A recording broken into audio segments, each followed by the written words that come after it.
According to Icke, the Isle of Wight is a world within a world, with Freemasonry and Satanism at its center. The ancient ley lines scoring the landscape make it a powerful spiritual hub. I think the plan is he's going to show us this stone, which is part of a old stone circle. It's the main one where apparently satanic rituals happen on a regular basis. So this is a place here then where you think these rituals, or you know these rituals. These rituals definitely go on at this place up here. Is this? It's called the Long Stone. In fact, there's two stones. One's on its side and one's standing up, and it's a beautiful walk this direction. Let's go. After you. Cheers, mate. It opens out eventually, and you get a fantastic view. It's interesting when you look at the traits. This is mainstream science.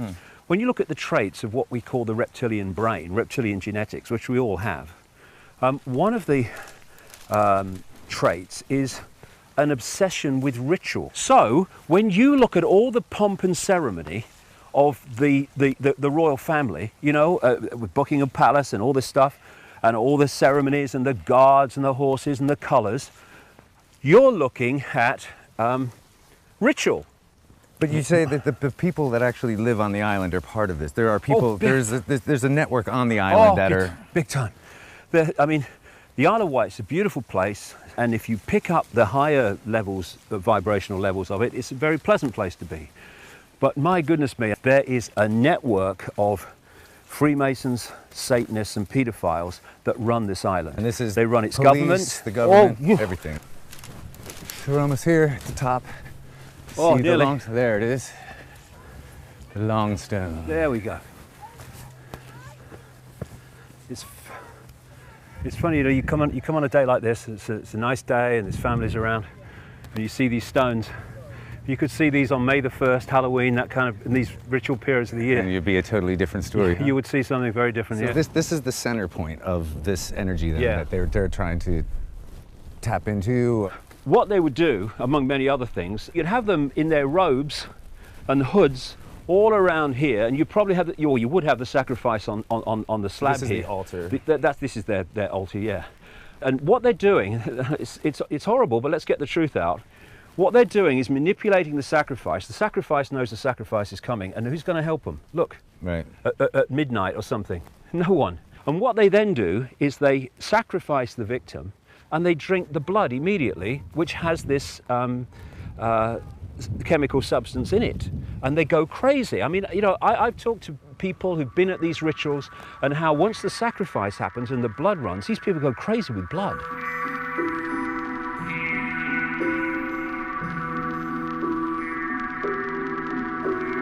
There was a man called Stanley Kubrick, the great filmmaker. I think I've heard of him. Stanley Kubrick was an insider, and he wanted to expose it. And his last movie was called Eyes Wide Shut. I've seen it.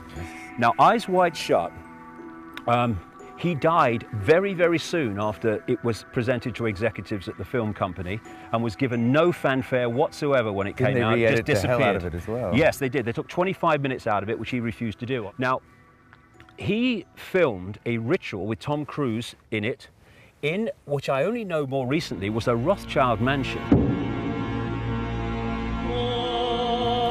And what he filmed is a mild version of what goes on, because he knew.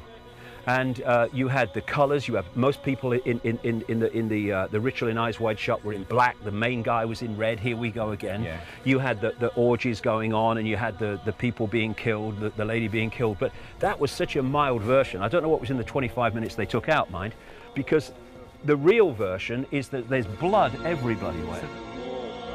We see a hierarchy in the public arena of president, secretaries of state, of prime ministers, secretaries of state, down. Yeah. That's the public hierarchy. The real hierarchy in the shadows is the occult hierarchy. And if you're higher in the occult hierarchy, the satanic hierarchy, which is incredibly hierarchical, it's all hierarchical, then you have more power over someone higher than you in the public hierarchy. You know, people familiar with your work would know that you've made some predictions over the years, and they've come to pass. I mean, I think this may be part of the reason why people have really started to pick up on your work. Something like the internet, what do you see happening? I mean, because at the moment, this is how people are getting information spread to each other. It seems, at least at the moment, to be relatively free in most countries. What do you see happening there? The big thing that they're going to say is, because of the danger of terrorism and terrorists communicating on the internet, these things have to be stopped. I mean, what did Cameron say after the London riots? We may have to talk about censoring Twitter and Facebook. And Bill Clinton, and when Bill Clinton, like Tony Blair or George Bush or anybody, when they open their mouths, it's the Rothschild speaking. And just a few months ago, Bill Clinton came out and said we need basically a censor organization, a ministry of truth, to police the internet and to stop people. He specifically talked about people who are spreading rumors on the internet and are not true. They are true, Bill, okay. They're in my books, there's old documentaries about it. They're true. Go away. Drink your milk.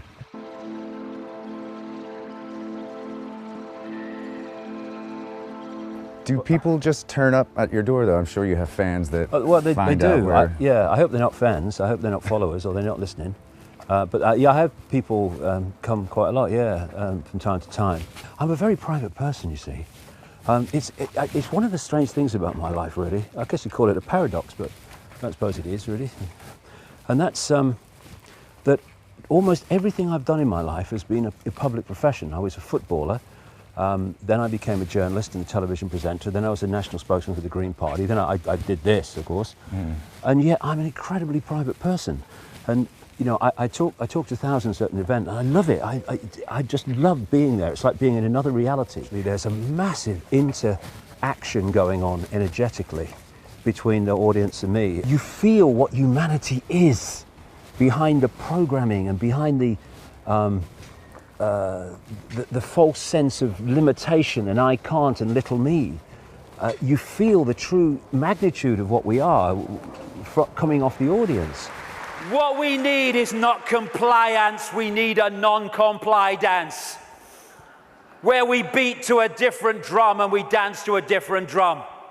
Where we refuse to acquiesce to this control system that seeks to enslave us even more than it already has. Non-comply dance.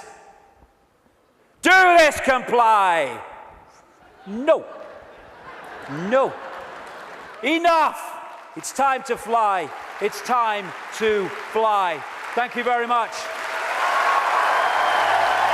Thank you. It's funny, Kev, you've brought me here, and it's kind of a real strange, kind of spooky, kind of surreal feeling, because I used to stand here. I was a little boy. I could just about see over the top of this bloody fence. Same fence, I think it is anyway, repainted.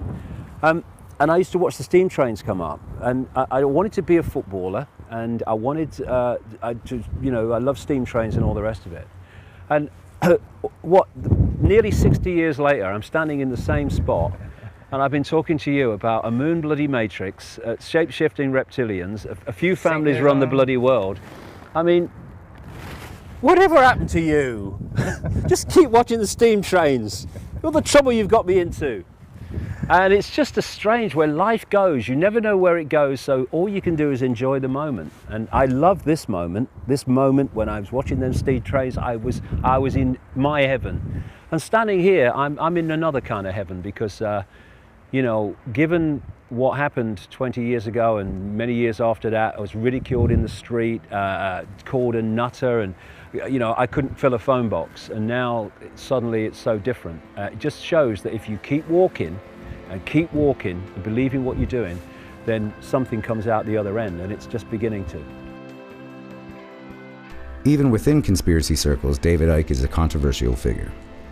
Many view him as a harmless eccentric, while others claim he must be an agent provocateur, discrediting conspiracies by mixing documented fact with wild allegations of rapist reptilians and their artificial moon base. Maybe they're just jealous. Icke has sold over 20 million books worldwide, while his website is an iconic forum for the global esoteric community with over 4 million views a month. So this is David Icke, visionary, multi-million selling author, global icon, one-time messiah, former goalkeeper, and the single greatest threat to the lizard apocalypse. Good luck, my friend.